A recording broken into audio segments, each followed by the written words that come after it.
আজ মুহররমের 1 তারিখ, মুসলমানদের নতুন বছর শুরু। আমরা জানুয়ারিতে নতুন বছর মনে করি, জানুয়ারিতে বছরের শুরু মনে করি, আর জানুয়ারিতে আমরা বেদাত করি, কুফরি করি। জানুয়ারি মাসের 1 তারিখে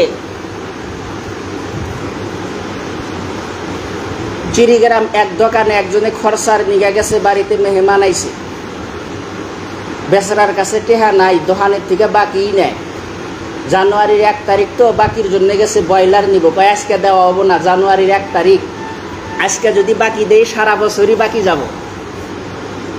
মানুষের কেমন বিশ্বাস চিন্তা করে দেখেন। কিন্তু আসলেই তো মুসলমানের বছর শুরু হয় মুহররম দিয়া, জানুয়ারি দিয়া মুসলমানের বছর শুরু হয় না। মুসলমানের বছর শুরু হয় মুহররম মাস দিয়া। রমজান চইলা গেছে, জিলকদ বিদায় নিল, জিলহজও বিদায় নিল, আজকে মুহররমের 1 তারিখ, জুমার দিন। এই মুহররম মাস এমন মাস, আল্লাহ মহান রব্বুল আলামিন কোরআনুল পাকে 4টা মাসকে সম্মানিত মাস বইলা কইছে। কোরআন পাকে 4টা মাসকে সম্মানিত মাস বইলা কইছে। 4টা মাসের ভিতরে মুহররম একটা মাস। এই মুহররম মাসটাও আল্লাহ মহান রব্বুল আলামিনের কাছে সম্মানিত মাস। মুহররম মাসের 10 তারিখে বহুত বড় বড় ঘটনা ঘটে গেছে। মুহররম মাসের 10 তারিখে মুসা আলাইহিস সালামকে আল্লাহ নাজাত দিয়েছেন, নীল নদ পারি হয়েছেন। মুহররম মাসের 10 তারিখে ইউনুস আলাইহিস সালাম মাছের পেট থেকে উদ্ধার হয়েছেন। মুহররম মাসের 10 তারিখে আদম আলাইহিস সালাম মাপ পাইছেন। এরকম বহুত লম্বা লম্বা ইতিহাস আছে, ঘটনা আছে। কিন্তু সবথেকে বড় ঘটনা যেটা আমরা মানি, সেটা হলো এই মুহররমের ভিতরে হুসাইন রাদিয়াল্লাহু আনহুমা কারবালার ময়দানে শহীদ হয়েছে। এই মুহররম মাসে মুহররমের 10 তারিখে আমাদের মা বোনেরা দেখা যায় এই মুহররম মাসে খেতা সিলাই করে না। কয় মুহররম মাসে খেতা সিলাই করলেই হুইয়ের গাও হুসাইনের নাগে। এটা কুসংস্কার, এটা বিশ্বাসযোগ্য কোনো কথাই না। মুহররম মাসে আজ মুসলমান বেদাত করে। মুহররম মাসের ভিতরে মুসলমান গুনাহ করে। কেমন গুনাহ? এই মুহররম মাসের ভিতরে তাজিয়া বানানো হয়। আলহামদুলিল্লাহ আঙ্গের এখানে নাই, আঙ্গের এই সাইডে নাই।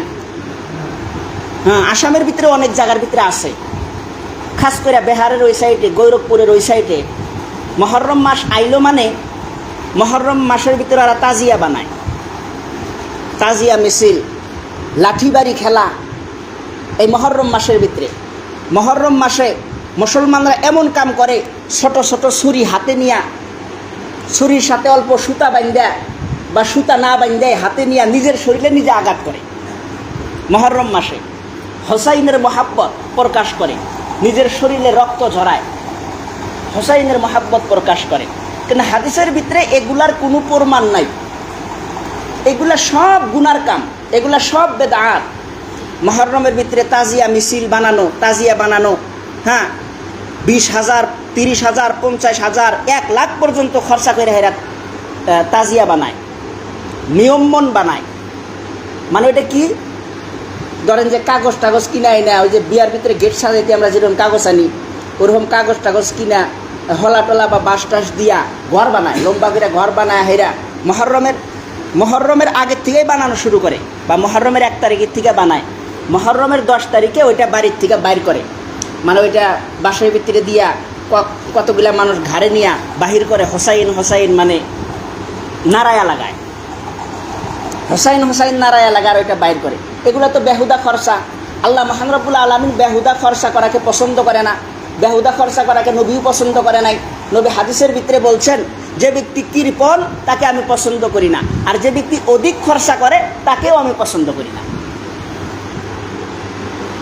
আল্লাহর রাসূল কৃপণকেও পছন্দ করে নাই, অধিক খরচাকারী কেউ পছন্দ করে না।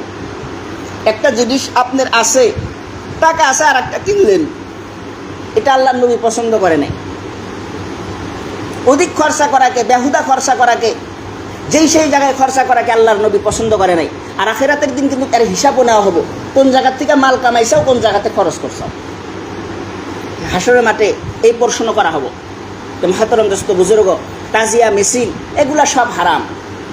মুহররম মাসে হোসাইনের মহাব্বত জাহির করবার যায়া নিজের শরীরে রক্ত ঝরানো, এটা শুধু হারাম না, এটা কবিরা গুনাহ। কারণ আল্লাহ মহান রব্বুল আলামিন কোরআন পাকে কইছে, যে ব্যক্তি ইচ্ছাপূর্বকভাবে নিজের শরীরে আঘাত করলো সে ব্যক্তি কবিরা গুনাহ করলো। যে ব্যক্তি ইচ্ছাপূর্বকভাবে নিজের শরীরে আঘাত করলো, কষ্ট দিল, সে ব্যক্তি কবিরা গুনাহ করলো। যেমন আত্মহত্যা করা কবিরা গুনাহ, ওরকম নিজের শরীরে আঘাত দেওয়া ইচ্ছাপূর্বকভাবে, এটা কবিরা গুনাহের অন্তর্ভুক্ত। তাই মুহররম মাসে হোসাইনের মহাব্বত জাহির করবার যায়া ছুরি দিয়া নিজের শরীরে আঘাত করা, এটা কবিরা গুনাহ। এটার কোনো দলিল নাই, কোনো প্রমাণ নাই, দলিল ছাড়াই মানুষ এগুলা করে। আমি যখন গৈরকপুর মাদ্রাসার ভিতরে আসিলাম, পডরওনা নামে একটা গ্রাম, ওই গ্রামের ভিতরে একটা ময়দান আছে, একটা মানে যেরকম যে আঙ্কের কালদানি বল ফিল্ড আছে, এরকম বল একটা ফিল্ড আছে। ওই ফিল্ডের ভিতরে খালি যুবক না, বুড়ারাও যায়। কি আউশের আউশ, বুড়ারাও যায় লাঠিবাড়ি খেলায়। এর হাতেও লাঠি, ওর হাতেও লাঠি। তো লাঠিবাড়ি খেলায় দেখতে ভালোই লাগে, লাফালাফি করে, লাফালাফি করতে করতে ওর লাঠি যায় বাড়ি দিল, ফিরা ওর ফেকের শরীরেও বাড়ি লাগে, ফির হুইয়া পড়ে। হোসাইনের মহাব্বত জাহির করতেছে। তে কিছুগুলা মানুষে কোয়া হয়েছে যে আসলে এগুলা তো হারাম। ওই জায়গার আলিম উলামারাও কয় না এগুলা হারাম। তা আমি যেহেতু ওই জায়গার ভিতরে আসি, গৈরকপুর পডরওনা, তা আমারও তো একটু দায়িত্ব বনে। কারণ কোরআন পাকে আল্লাহ কইছে, তা'মুরুনা বিল মা'রুফ, তোমরা সৎ কাজের আদেশ করো, ওয়া তানহাউনা আনিল মুনকার, অসৎ কাজের নিষেধ করো। তো কিছুগুলা মানুষের কইলাম যে আপনারা মুহররম মাসে যেটা করতেছেন এটা কিন্তু সরাসরি বেদাত, এটা কিন্তু সরাসরি হারাম। এর কিন্তু কোনো দলিল প্রমাণ হাদিস ও কোরআনে নাই। এটার দ্বারা আপনারা নেকি পাবেন না, গুনাহের পাহাড় নিয়ে ফিরবেন। তো তারা জবাব দিছে আউশে খেলায়, হোসাইনের মহাব্বত টহাব্বত কোন কিছুই না, হাউসে খেলায়, মজা লাগে, লাঠিবাড়ি খেলায়। তো মহতরম দোস্ত বুজুর্গ, মুহররম মাসে আসলে এই লাঠিবাড়ি খেলানো, তাজিয়া মিছিল করা, হোসাইনের নামে নারায়া লাগানো, তারপরে নিজের শরীরে আঘাত করা, এগুলা সব হারাম।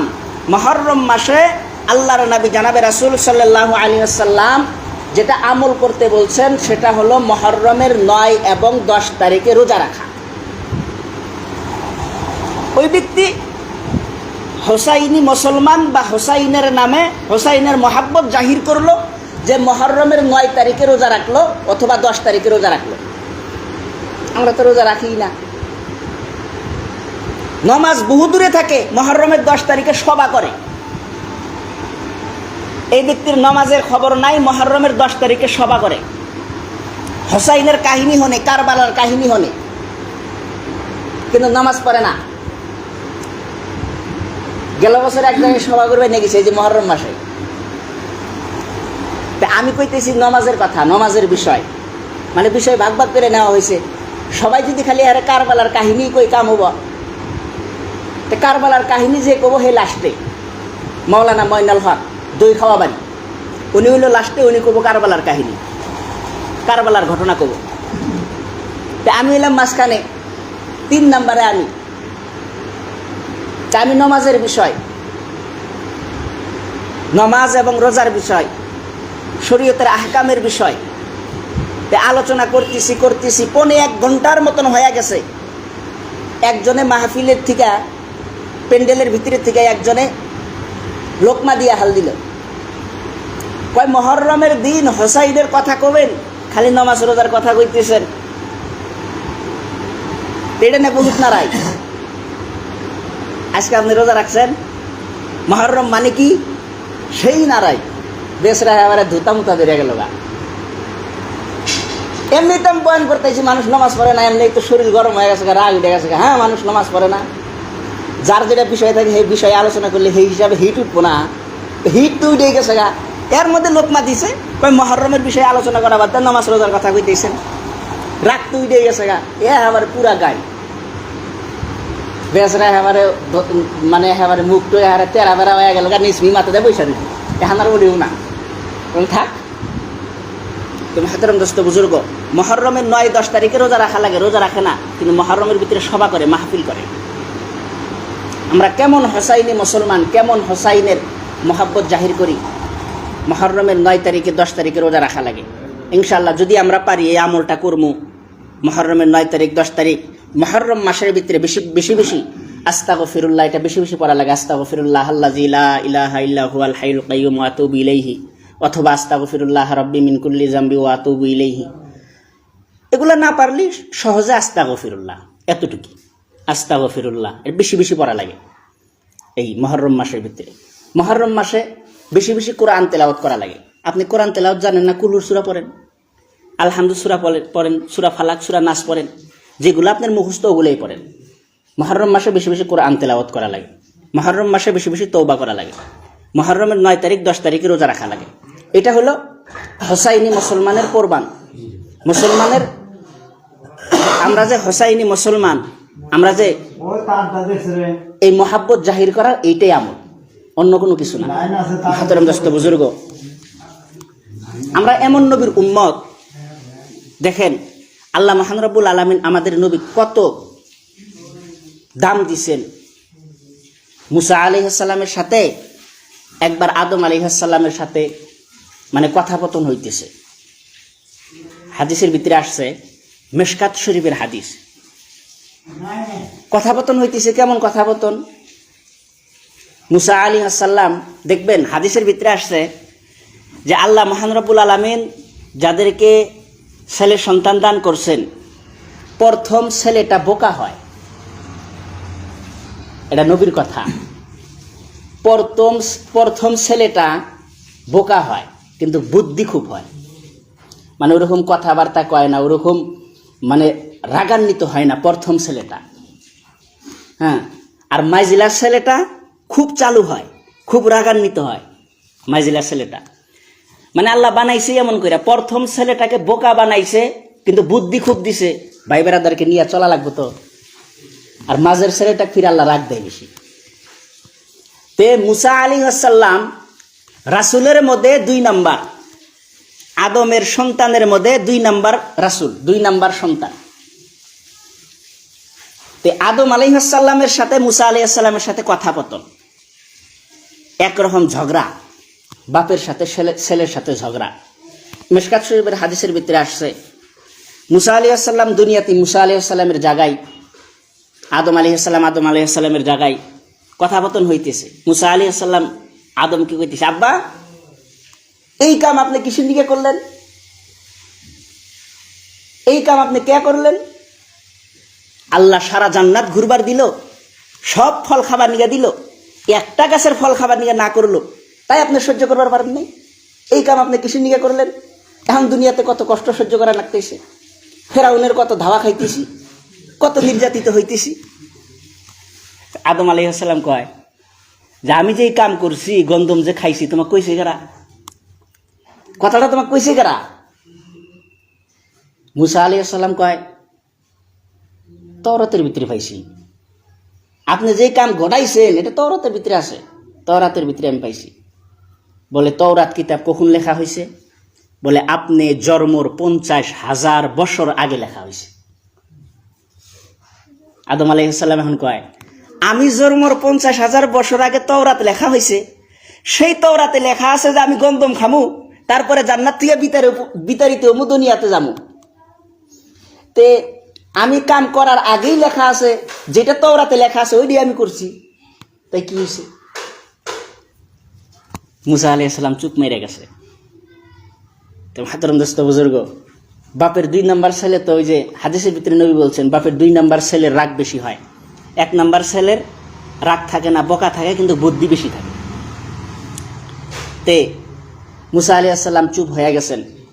ফির যখন আমাদের নবী মেরাজের ভিতরে যান, ওই টাইমে 6 নাম্বার আকাশে মুসা আলাইহিস সালামের সাথে দেখা, জিবরাইল আলাইহিস সালাম পরিচয় করে দিছে, এটা তোমার ভাই মুসা।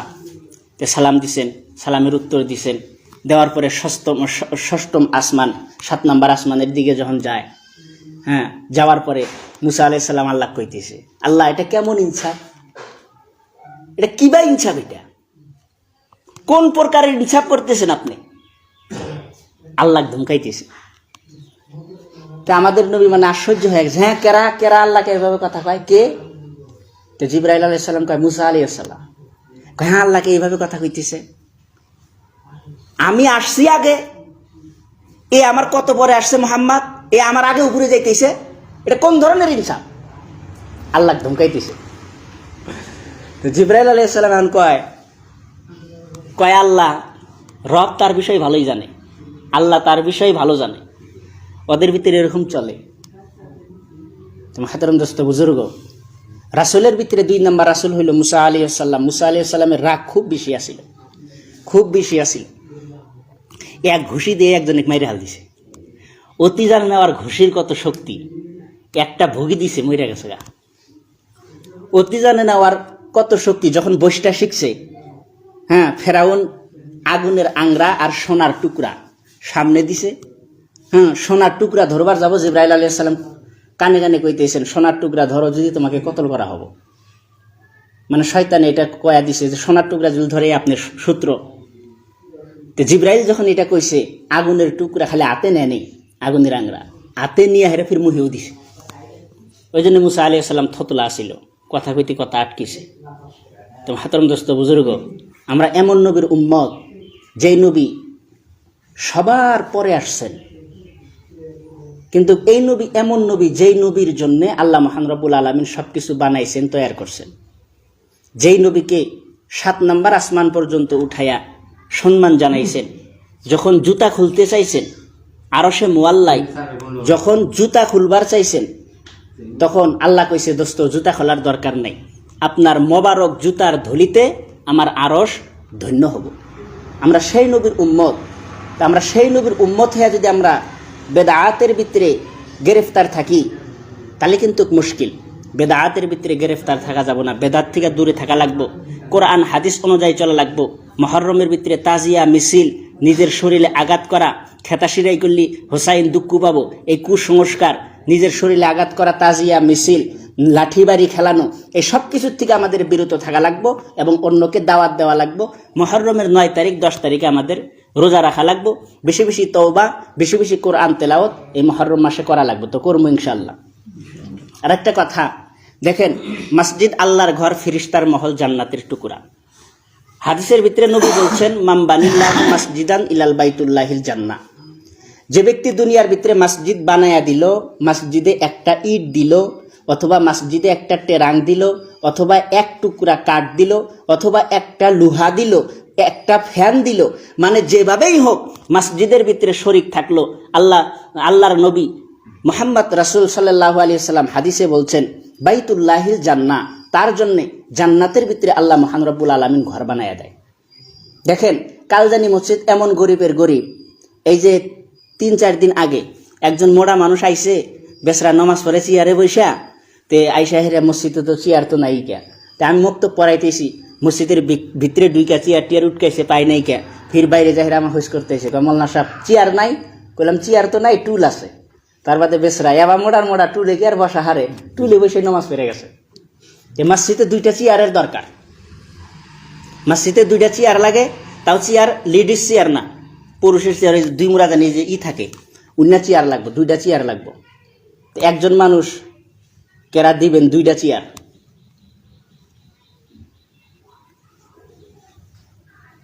দুইটা চেয়ার কত লাগবো তাও?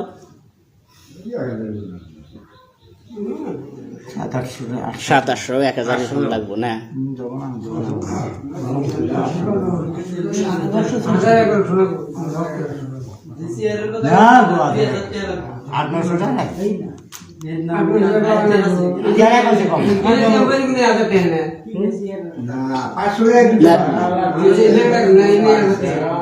লেডিস চেয়ার না।